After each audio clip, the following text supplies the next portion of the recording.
90% LPG gulf देशों से आ रही थी, हॉर्मुज से होकर के आ रही थी और अचानक से युद्ध के हालातों ने उस सप्लाई को लगभग बंद कर दिया। जगाच्या पाठीवर जेव्हा जेव्हा युद्ध किंवा मोठं संकट उभं राहतं तेव्हा त्याचे थेट परिणाम अगदी तळागाळातील सामान्य माणसाच्या जगण्यावर आणि त्यांच्या खिशांवर होत असतात. असाच एक मोठा प्रसंग आंतरराष्ट्रीय स्तरावर निर्माण झाला होता, जो इराण आणि अमेरिका यांच्यातील वाढत्या तणावामुळे आणि पश्चिम आशियातील युद्धजन्य परिस्थितीमुळे उद्भवला होता. या मोठ्या जागतिक संकट काळात भारतासमोर सर्वात मोठं आव्हान होतं ते म्हणजे देशातील कोट्यवधी कुटुंबांना रोज लागणाऱ्या घरगुती गॅस सिलेंडरच्या किमती नियंत्रणात ठेवणं.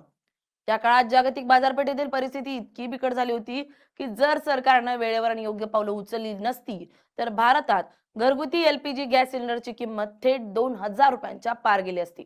या अत्यंत कठीण आणि आव्हानात्मक परिस्थितीतून भारतानं कशा प्रकारे मार्ग काढला आणि सामान्य जनतेला या महागाईच्या आगीतून कसं वाचवलं याबद्दल पंतप्रधान नरेंद्र मोदी यांनी राजस्थानमधील पाचपदरा येथील देशातील पहिल्या ग्रीनफील्ड एकात्मिक रिफायनरी प्रकल्पाच्या कार्यक्रमात सविस्तर माहिती दिली आहे.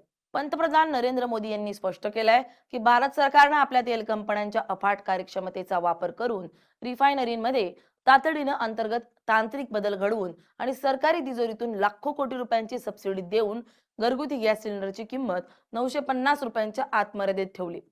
राजस्थानमधील पाचपदरा येथे एका भव्य कार्यक्रमादरम्यान बोलताना त्यांनी 21व्या शतकातील या सर्वात मोठ्या जागतिक ऊर्जा संकटाचा सामना देशानं कसा केला याचा सविस्तर आणि सखोल खुलासा केला. रसोई गैस यानी एलपीजी के विषय में हम सब जानते हैं, हमारी जरूरतों की करीब 60% एलपीजी अन्य देशों से आयात की जाती थी और इसमें से भी 90% एलपीजी गल्फ देशों से आ रही थी, हॉर्मुज से होकर के आ रही थी और अचानक से युद्ध के हालातों ने उस सप्लाई को लगभग बंद कर दिया। आप अंदाज लगा सकते हैं हमारे देश में कितना बड़ा हाहाकार मचने जा रहा था, लेकिन राजस्थान की इस धरती ने हमें चुनौतियों को भी चैलेंज देना सिखाया है और इसलिए हमने संकट शुरू होते ही रिफाइनरीज के सामर्थ्य पर फोकस किया। औद्योगिक काम के लिए जो गैस बनती थी उसकी जगह रिफाइनरीज को रसोई गैस एलपीजी बनाने के लिए कहा गया और 7 दिनों के भीतर भीतर एलपीजी के उत्पादन में बढ़ोतरी हुई। पहले जो 35,000 मैट्रिक टन एलपीजी का उत्पादन देश में होता था, संकट के दौरान वो 54,000 मैट्रिक टन बढ़ गया। जिन रिफाइनरीज ने पहले कभी एलपीजी नहीं बनाया था उन्हें भी इसके लिए कॉन्फ़िगर किया गया।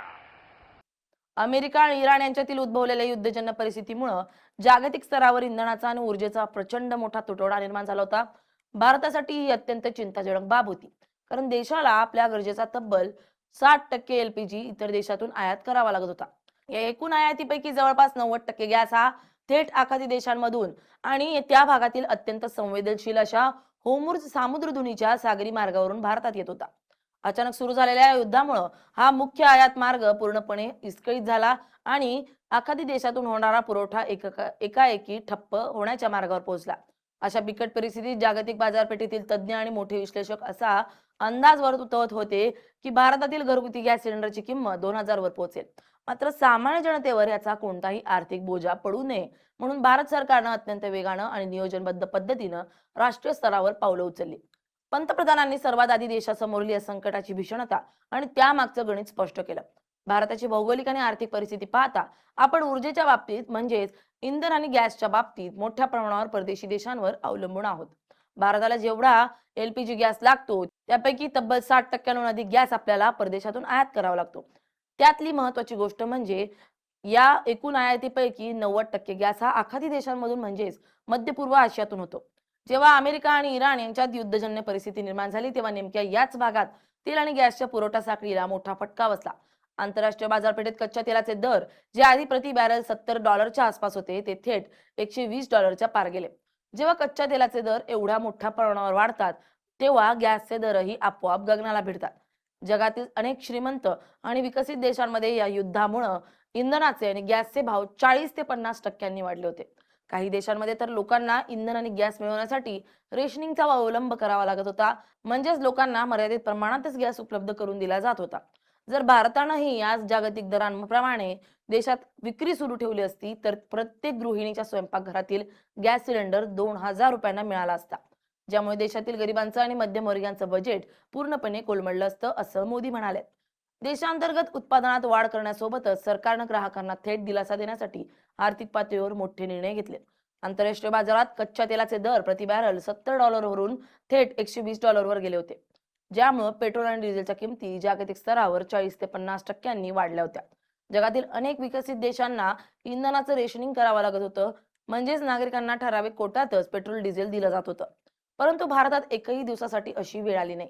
घरगुती ग्राहकांना गॅसचा तुटवडा भासू नये म्हणून व्यावसायिक एलपीजीच्या पुरवठ्यावर तात्पुरते निर्बंध लादण्यात आले, जेणेकरून घरातील स्वयंपाकघरातील शेगडी पेटती राहील, असं मोदी म्हणाले.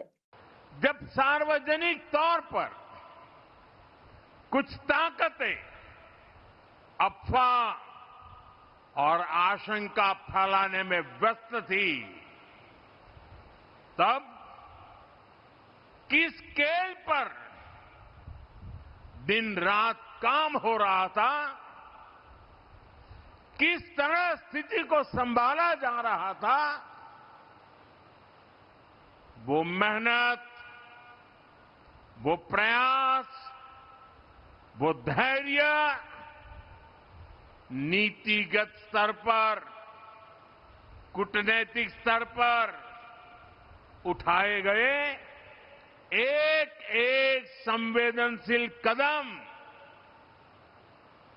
कभी न कभी इतिहास लिखेगा. ये सब अभूतपूर्व है. पंतप्रधान मोदी यांनी नमूद केलं की हे संकट केवळ धोरणात्मक निर्णयांनीच नाही तर भारतातील 140 कोटी जनतेच्या अभूतपूर्व विश्वासामुळे आणि संयमामुळे सुटलं. संकट काळात देशात अस्थिरता निर्माण करण्यासाठी, भीती आणि अफवा पसरवण्यासाठी अनेक अंतर्गत आणि बाह्य शक्तींनी कट रचले होते. मात्र देशातील नागरिकांनी या अफवांना भीक न घालता सरकारच्या धोरणांवर पूर्ण विश्वास ठेवला.